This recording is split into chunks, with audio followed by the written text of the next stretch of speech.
Here we are, June 1st already. Where did the time go? Wow.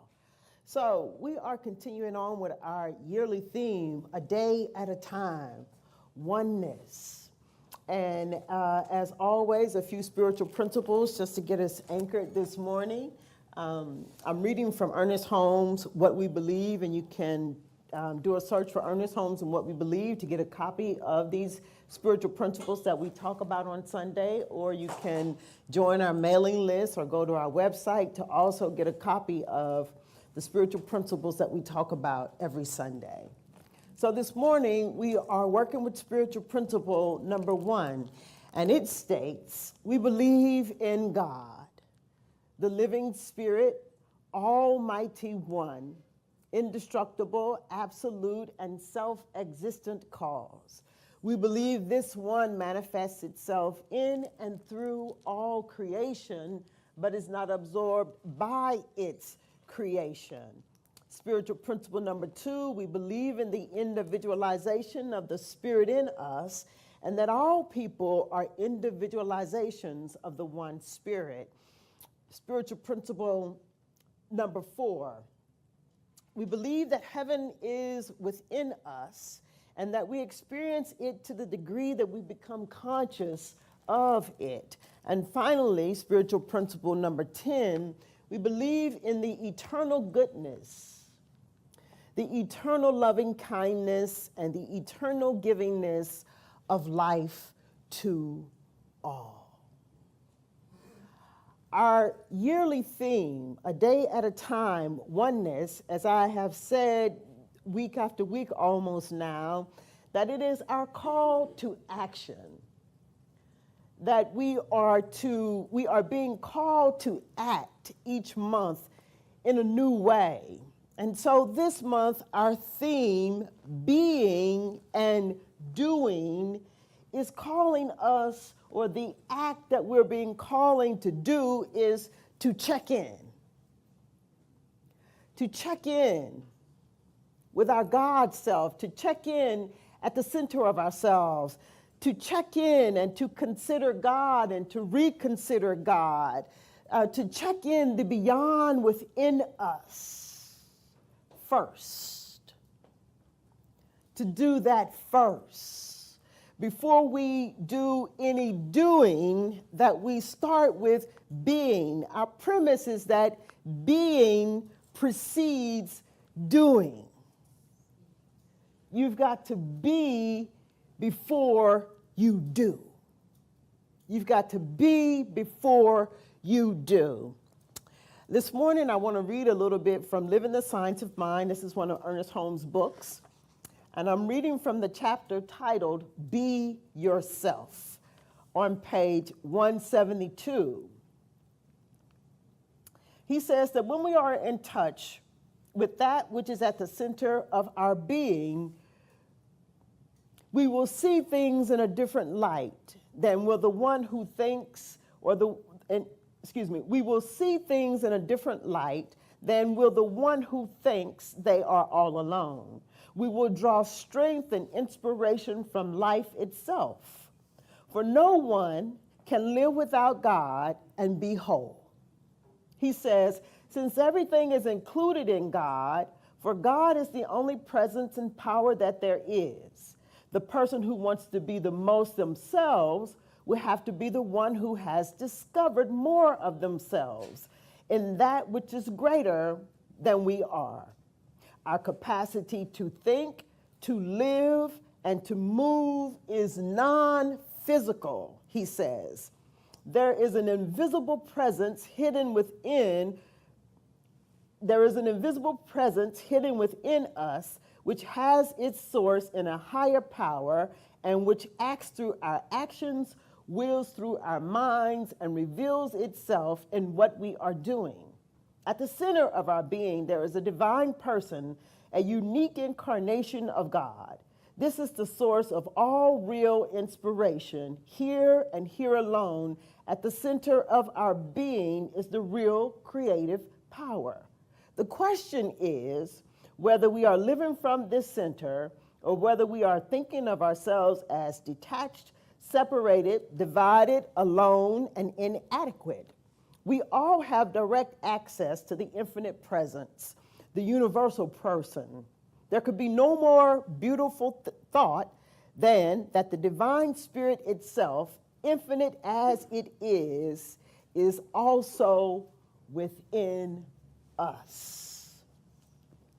It lives through us, it moves through us.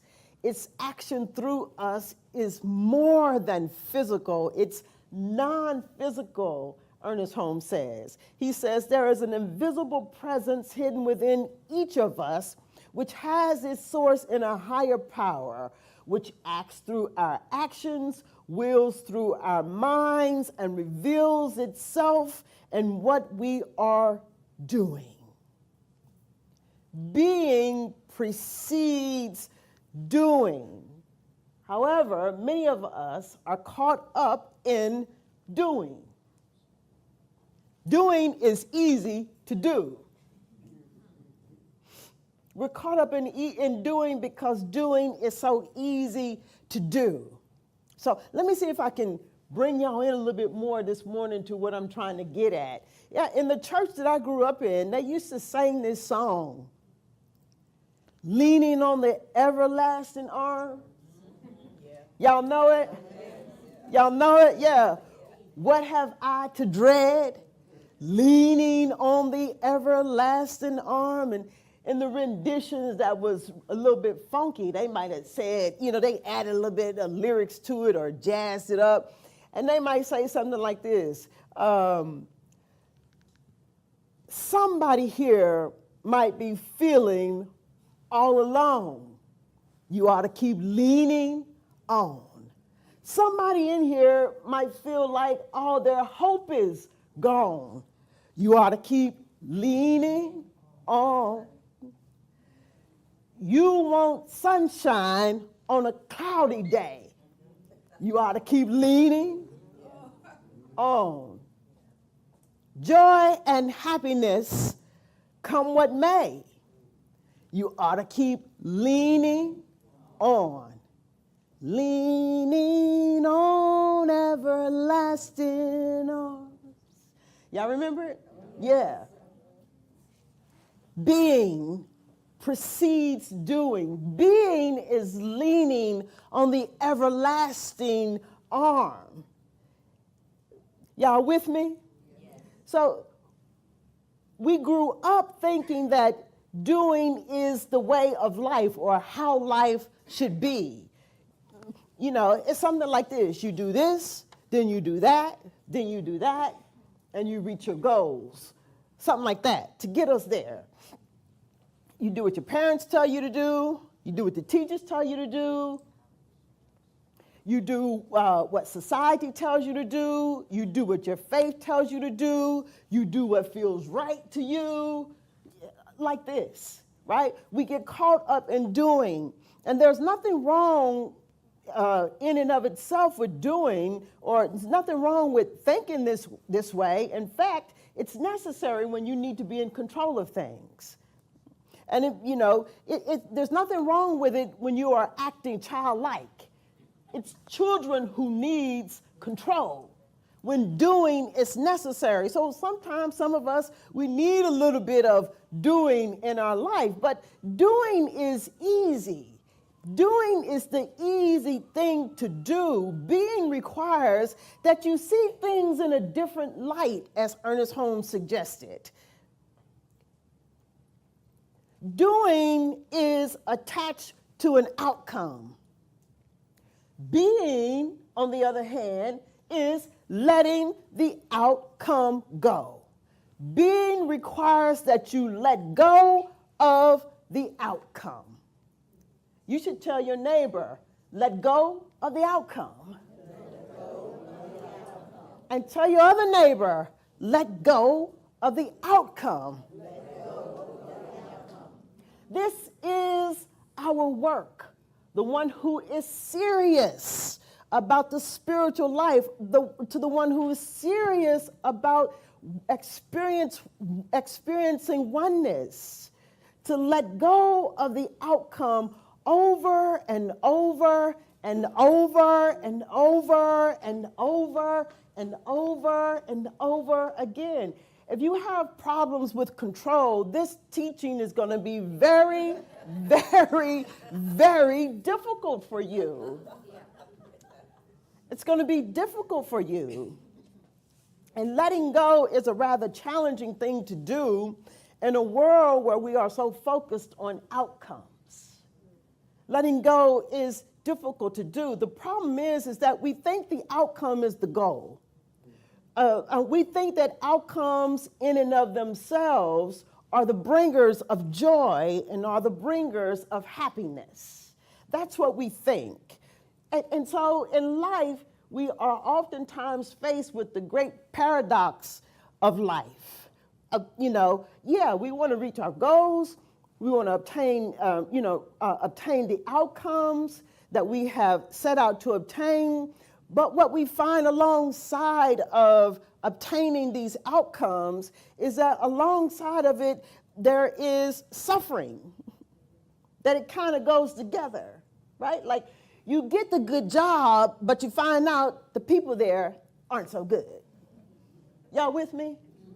They go together in this way, right? So, and our problem is that many of us don't know what to do with our suffering. We don't know what to do with our suffering, but always the universe gives us or gives us the opportunity to choose order or suffering or order. Like that's the big question always. So what happens is we just pretend that we aren't suffering. We pretend like it's not happening, like we aren't suffering. Right? But the Buddhists say this, that when you acknowledge suffering, and that we should acknowledge suffering, is what the Buddhists say, and that in acknowledging suffering then, that we come to understand that suffering can end, that you can do something about it, in other words. They say that there is a path to ending suffering. A clear path, they call it an eightfold path, I think, but that there is a path to ending suffering. And they say that it requires mental discipline and wisdom. Sound like the science of mind to me. Ernest Holmes was a big believer in the Buddhist faith and the Buddhist tradition. You'll find the Buddhist teachings peppered throughout the science of mind in all of his books and all of his works. It's there. But we are here to discover a new way of thinking. And this new way of thinking, it calls on mental discipline and wisdom. Discipline and wisdom, our premise is that being precedes doing, that something happens before we move into doing. That's wisdom. That you stop to check in before you move into doing. That's wisdom. And we have to mentally practice that. So instead of doing what feels right, and it only feels right because you've done it before. So instead of doing what feels right and what's easy to do, we want to be in the practice of always checking in. Always checking in and not doing the thing that's easy to do. I remember one time I was dating this lady, and she was a little bit older than me.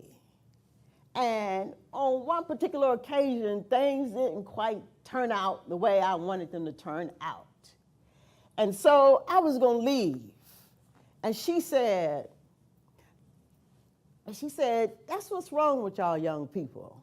When things don't go y'all way, y'all always want to leave. And like Barbara Jones, I said, ouch. The easy thing to do. I know how to leave. But being precedes doing. We've got to be willing to check in before we move into doing. right? It's like how Frankie Beverly and Mays say it in their song, before I let go. Doom, doom, doom, doom, doom, doom. Doom, doom, doom, doom, doom. I want to make sure I'm right. Before I do what's easy, before I let go, I want to make sure I'm right. I want to make sure I'm right. I want to make sure I'm right. This is our call to act, to check in, to make sure we're right before we move into doing what's easy, right? So we have to ask ourselves then, have we checked in? Have we considered what we like to say is a presence that's never an absence? Have we considered the presence that's never an absence? Have we considered checking in at the center of ourselves? Have we explored the deep beyond within us? Have we taken the time to do that before we move into doing? This type of action, this way of life, it requires that we have a great deal of obedience and a great deal of confidence. A great deal of obedience, to always be checking in at the center of your core. A great deal of obedience. When you want sunshine on a rainy day, be obedient. When things don't go your way, be obedient. When you're feeling all alone and the easy thing to do is to pick up the phone and go call somebody, be obedient. Be still. When you feel like all your hope is gone, be obedient. Don't spiral out. Spiral in. Don't check out. Check in. Being precedes doing. Have you checked in? How obedient are you? And then how confident in you, in that which flows through you, that is always there waiting to be expressed as you. How confident are you as God expressing as you? How confident are you in that, in the thing that flows through you? How confident are you in the intelligence that shows up for you to be moved into action? How confident are you in it that you're going to do the thing that you are being moved to do? How confident are you? This type of living, it requires a great deal of obedience and a great deal of confidence. To check in at the center of our core and to allow what's within, what's already there, to flow through us. Obedience, confidence, this way of living, what it does and why it can be so difficult and why it might be so challenging is because the integrity of your inner life is always in question. And we'd much rather be doing and engaged in doing what's easy rather than being engaged in a way of living where the integrity of our inner life is full of integrity, where we are obedient and we are confident. Nobody don't have to ask you, are you praying? Have you been praying? Are you meditating? Did you meditate? Did you consider praying? Have you been still? Have you been quiet? No. This way of life, the integrity of your inner work, your inner life, it's always on display. It's on display. Being precedes doing.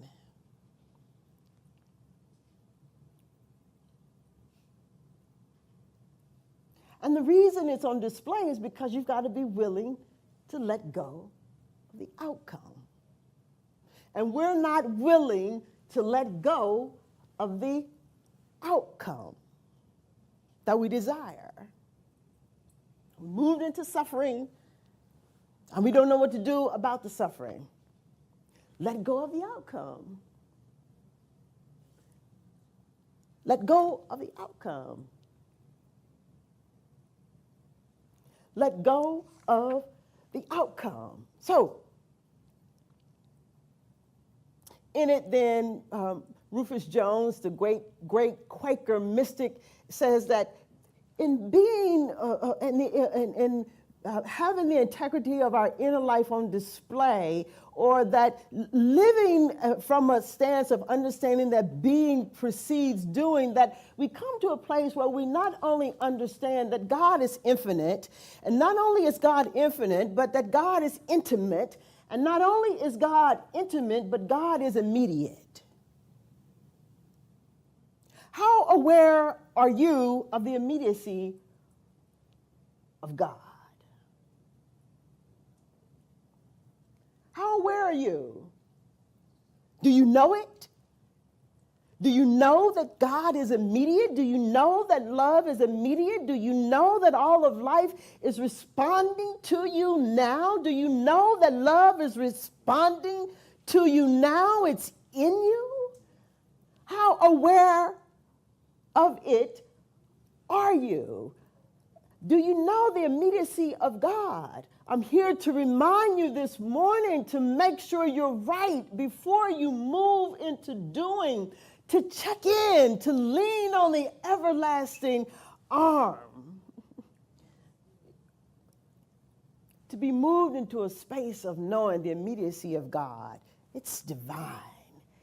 That is heaven within. That is heaven within.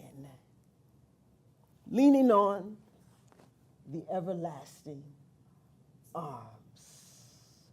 Somebody here might feel all alone. Come on, Warren, help me out.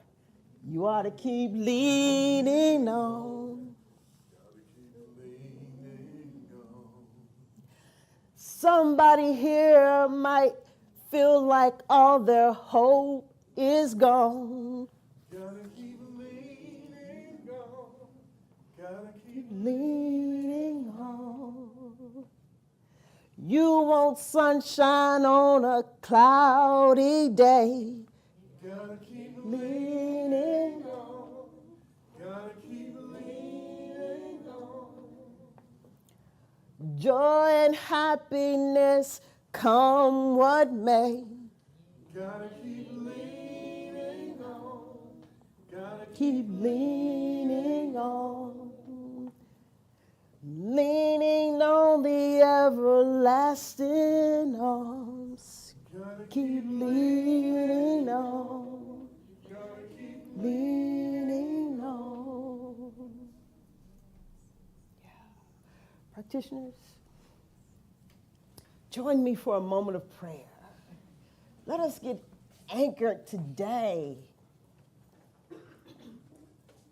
and understanding that at the very center of our being, that something is seeking and desiring to live through us and express as us, that propels us to live not in the physical sense, but in a spiritual way, where the divine power and presence of God that is at the center of our core, that we come into contact with it over and over and over again, that we are always checking in before we check out, that we are always being before we move into doing.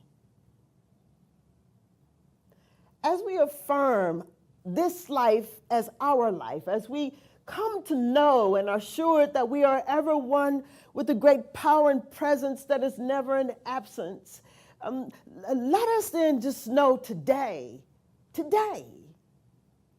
day at a time, let us know today that there's something that we can do.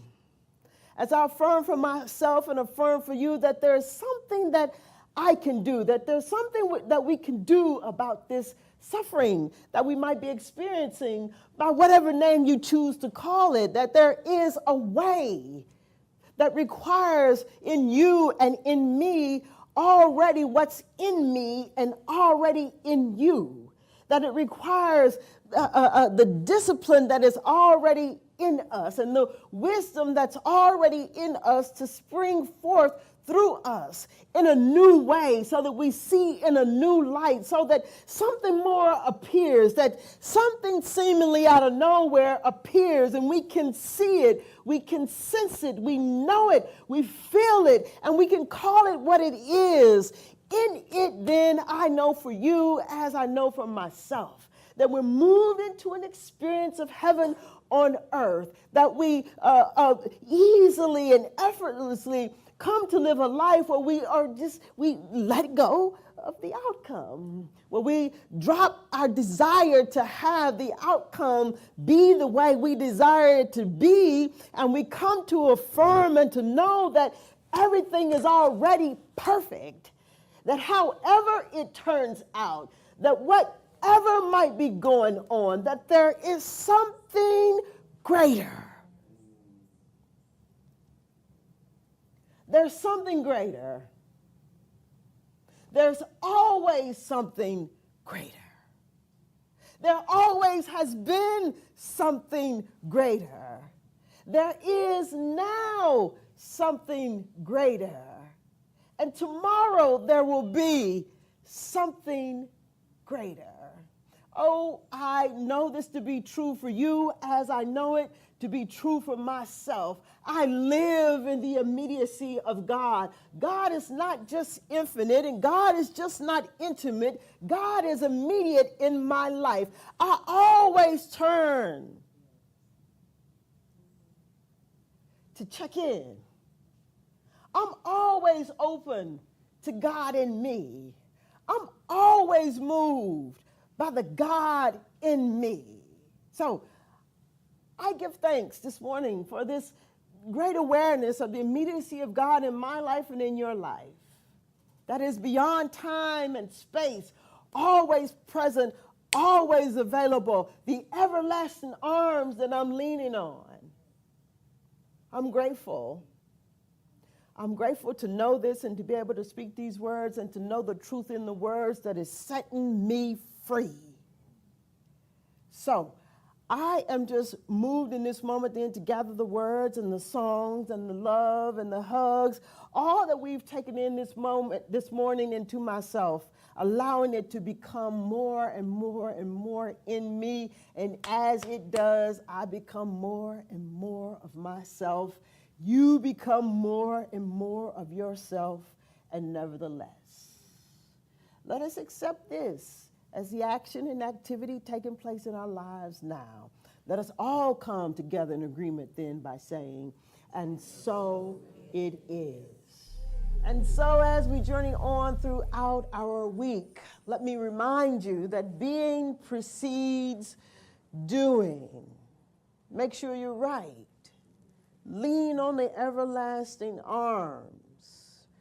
Before doing, check in. Check in. And know the immediacy of God. And so it is.